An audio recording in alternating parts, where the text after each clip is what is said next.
LB Nagar MLA Sudheer Reddy CM Revanth కు challenge చేశారు. కాంగ్రెస్ ప్రభుత్వం వచ్చాక 62,000 ఉద్యోగాలు ఇచ్చినట్లు నిరూపించాలని డిమాండ్ చేశారు.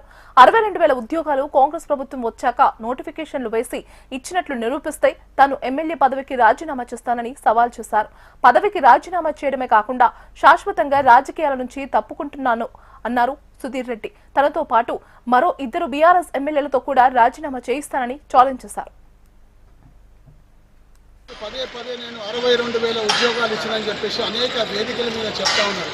ముఖ్యమంత్రి గారికి 62,000 ఉద్యోగాలు ఇస్తే నా శాసనసభ్యత్వానికి నేను రాజీనామా చేస్తా, జీవితంలో మళ్ళీ రాజకీయాల్లో పాల్గొనా. నా ఛాలెంజ్ని ముఖ్యమంత్రి గారు స్వీకరిస్తారా లేదా అనే సంగతి